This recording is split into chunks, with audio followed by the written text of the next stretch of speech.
Welcome to Espresso Jams, short, concentrated, delicious conversations about business, life, and more. And now, here's your host, Joe Matz. Hello, I am sitting here with Vernon Brokke of the Brokke Group. He helps business owners save time, money, and increase their profits. He is also a speaker, an author, and a podcaster host. So we are together in a mastermind, and we got talking about a strategy to help businesses save money. And that's what we'll be talking about today. Vernon, do you want to introduce yourself and then we'll jump right into it? Yeah, it's great to be here. Thanks, Joe, for inviting me. I appreciate it. My name is Vernon Brokke. I'm out of Baltimore, Maryland, and I work with organizations all over the country with tax strategies and also how to grow and save money in their business. So great. And we got talking about when a business sells, that big number, that big win field of money looks really good until Uncle Sam kind of gets his hands into it, right? But there are things that you can do. There are deferred capital gains tax strategies. So, Vernon, could you explain a little bit about what a deferred capital gains tax strategy is? Yeah, sure. So the tax strategy is for any appreciable asset.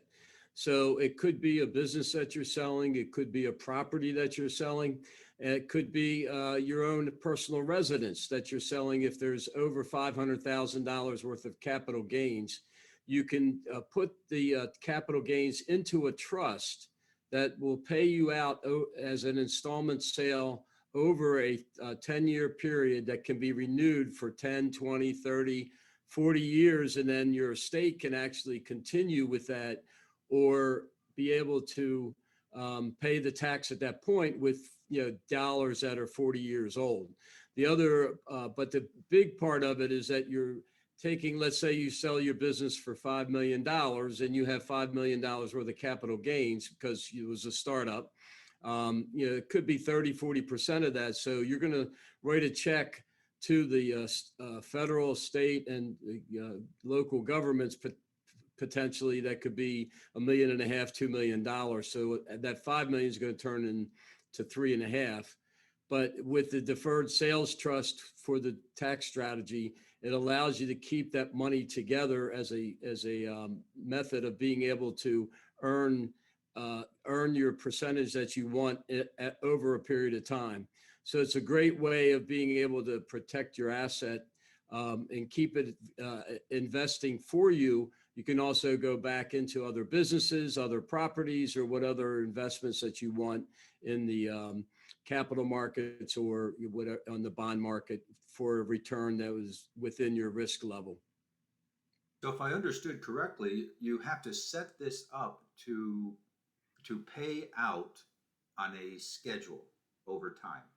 Is that correct? Yeah, so the process is that you would sell whatever your asset is. It could be collectible art, for example. It could be a grain elevator that has appreciated in value, and now you sell that to the trust, and the trust sells that asset to the potential buyer that has been identified.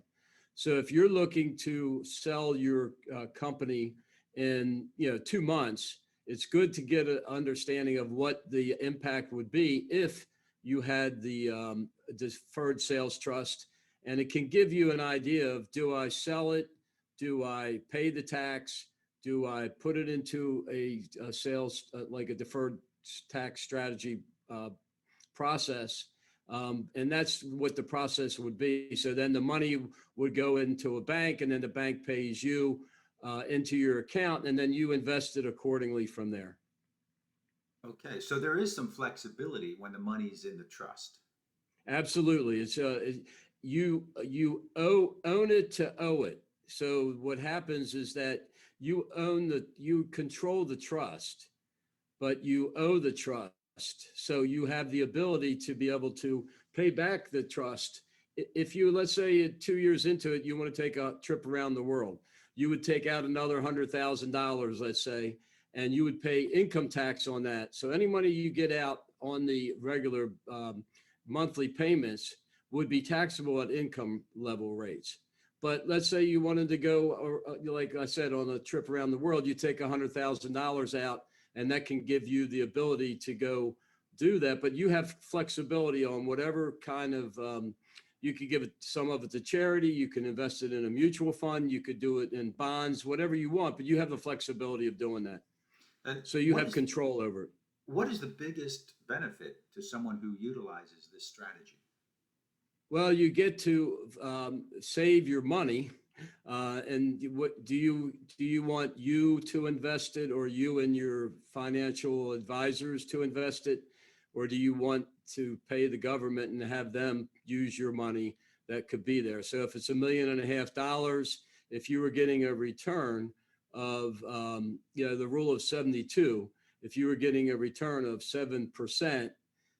In 10 years, you would have doubled that money. So the 1.5 million that you would have paid to the government is now sitting in your account tax-free. That's earning you as you go forward. So whatever, rate of return you would have, if you divide that by the rule of 72, you could, continue to defer that tax.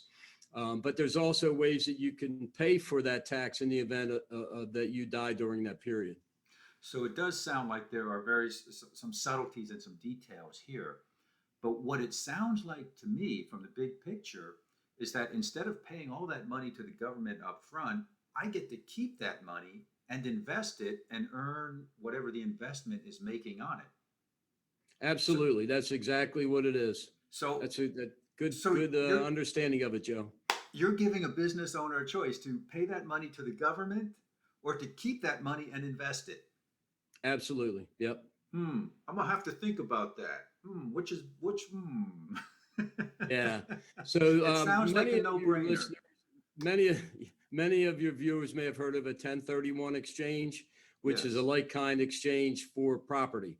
The challenge with that is that it's 45 days to identify, 180 days to close, and oftentimes that's difficult.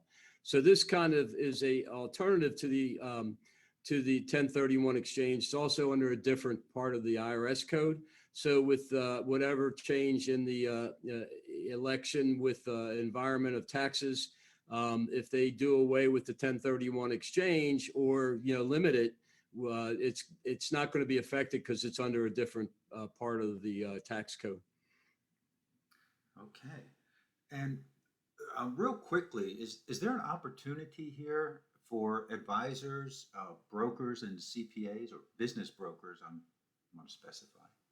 Yeah, absolutely. Good, very good question. So business brokers can provide this solution for their clients to be able to get more out of their business. When they thought they were going to get 5 million, they're only getting 3.5. Then they got to pay the broker and they got all the fees.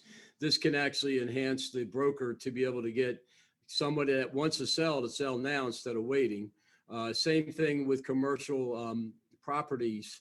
If commercial properties, they said, I don't want to pay the capital gains, so I'm waiting to do that, or I'm going to let it, kick the can down the road. This enables someone to utilize that, and it actually helps them to sell the property sooner than later. Okay, and if someone wants to do something about this? This is interesting. They want to take an action step now. What can they do? They can reach out to me, and my number is 410-409-5400. You can, my website is www.brokkegroup.com. There's a form that you could fill out called my DST, MYDST plan.com/VBROKKE, first initial, last name. So mydstplan.com/Vernon Brokke would allow you to go in and get a report. There's no cost for the analysis. There's no cost for looking at it, and you can play what ifs scenarios. I want to get 5% return on my investment. What kind of impact would that have if I did the deferred sales trust plan for tax strategy? That's awesome. All right, Vernon, I appreciate you being here. This has been very informative, and hope everyone has a great day. Well, thank you, Joe. I appreciate it. Bye, everyone.